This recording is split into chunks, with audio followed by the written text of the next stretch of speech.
Well, again, obviously you don't get that opportunity too often to draft a very special player like Patrick.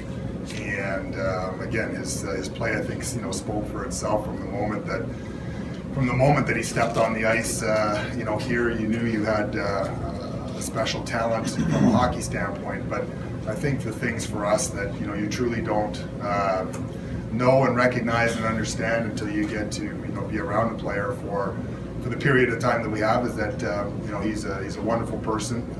He cares deeply about his game. He cares deeply about the team's game, and he's got a passion to want to learn, passion to want to get better, a passion to want to be the best. And he's a driven individual, and he's a proud individual, and he's a humble individual. And for us as a franchise, it's a big key piece in helping us get to where we want to get to in the long run.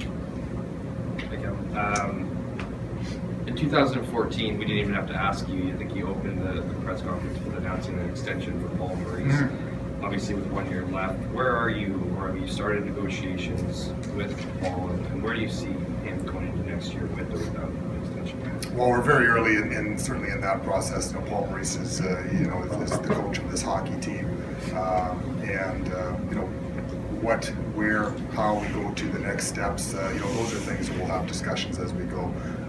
But again, for me, Paul's got my full support. I think I said that back when it was probably at the trade deadline when I was asked similar questions, and I think it really goes to what we've asked Paul to do over his period of time here. And again, this hasn't been something that we've knee-jerked and said, okay, we're going to go in this direction now, or we're going to change and go in this direction.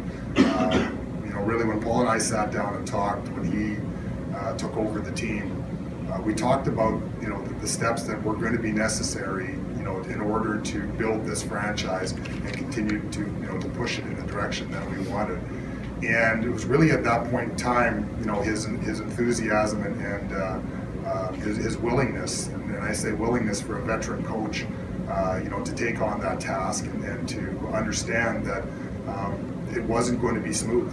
And there's going to be steps along the way that you'd like accelerated. There's going to be steps along the way that certainly some coaches that maybe aren't as secure in their own skin or belief or where they're at in their careers, wouldn't want to take on. They wouldn't want to maybe take some of the youth, opportunities that we had in front of us, and really, not coach for the best interest of the team.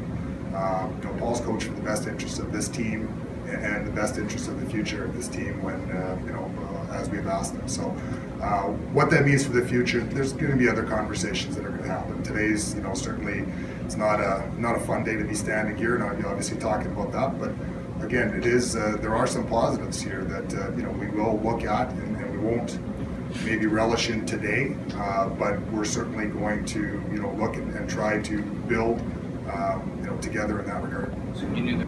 Well, again, I think anybody who can manage in hindsight, is a better manager than anybody that's in pro sports. You don't manage in hindsight. You learn from experiences, and you certainly grow from experiences.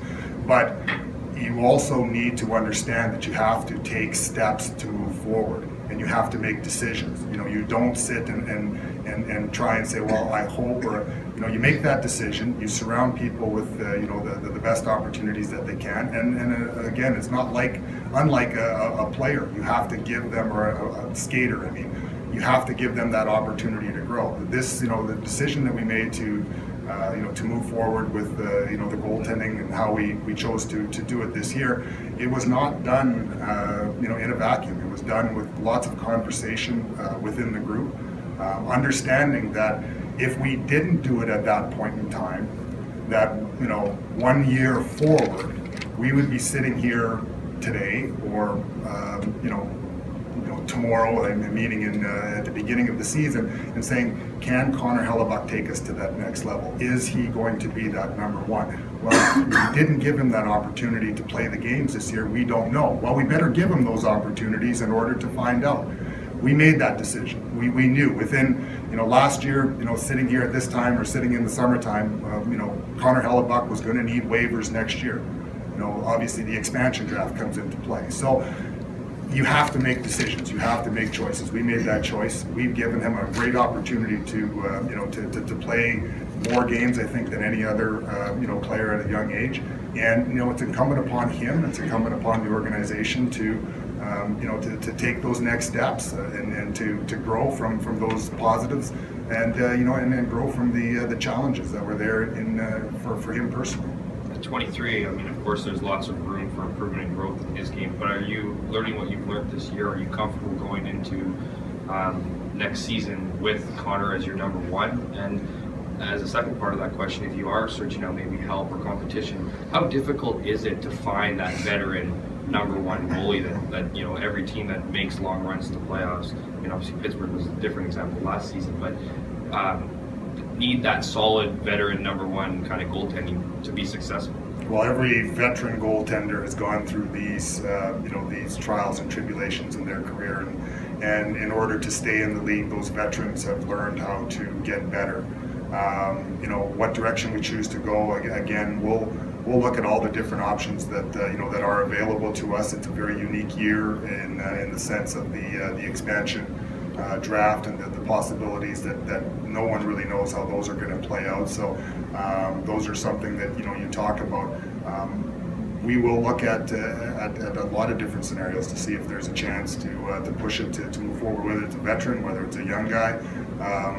Again, these are things that I can't sit here and tell you in 100% certainty what's going to happen, because there's so many different things that can unfold. But again, we're going to look at all the different options. Just last one for me. You talk about building that new. The credit goes to the players. The players, again, they have to take what the coaches are giving and they have to apply it. The players are the ones that need to learn what it's going to take. I need to go to bed at this time so that I can be ready to play. Coaches can give guidance.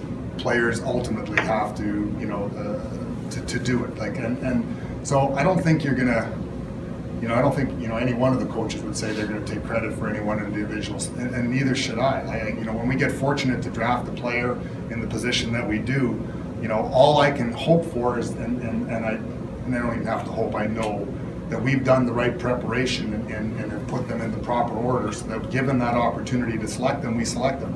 And I know that when the coaches, given that opportunity, when the player gets the chance to perform, I know the coaches are giving them the information that they need.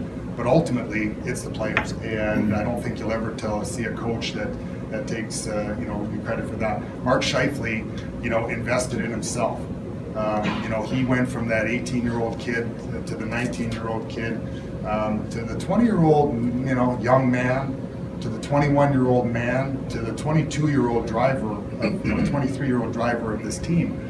But again, it's taken him to do that, and the credit goes to him. The credit goes to Jacob Trouba for what he's done. These guys have talent. Coaches are here to help guide them, but ultimately, in the end, the player deserves all the credit. Also, is there a deadline in your mind where you'd like to get this sorted out? Well, again, we'll talk about that internally. We'll talk about that collectively. Today, I think the focus is more is that there is no misconception that Paul Maurice is our coach, and how we choose to move forward with it. We'll have some good discussions there, but obviously today is about kind of retrospective, and we'll go from there. You talked about when you brought him in here and what the ups and downs that you were expecting. From how it's unfolded in these first 3 years, is it within the parameters of what you expected? Well, I think you're always hoping that the bumps are a lot smoother. You can't. I think there's I've seen some different analogies where people talk about their careers and they think that it's just going to go like this, when in reality the line goes like this. I can't. There's so many things in this game that you can't predict. There's so many things that you just you don't know. There's challenges along the way that some of them are professional challenges of players when it comes to their injuries or their own particular play. There is the personal side of the game that does come into play. We've dealt with a few things. You know, but one thing that's always going to remain is that, you know, when there's professional challenges that come, we're going to try and address them head on and either help the player or find different opportunities to try to smooth those challenges out. When there's personal challenges, whether it's a player or a coach or anything, we're a family here and we're going to support these people. And you know, for us, you know, again, it's a tight group. It's a group that cares deeply. One thing that I don't think has really been stated as well as needs to be stated is the job that Blake Wheeler did as captain. For me, I thought he did an outstanding job, you know, as captain. You know, being a captain in a National Hockey League team is a very prestigious thing, and Blake, you know, cares deeply. And you know, again, these are days where I wish we could tell you, you know, about how Blake, you know, plays injured or how he does the different things, or you know, you get the injury report from the trainers the night after a game, say, well, Blake took a shot on the foot, you know, no problem for tomorrow. You know, there's very rarely do you see where, you know, we'll evaluate it tomorrow. Like, those are the type of things that, you know, you need out of your leader and you want out of your leader, and the fact that he is one of the premier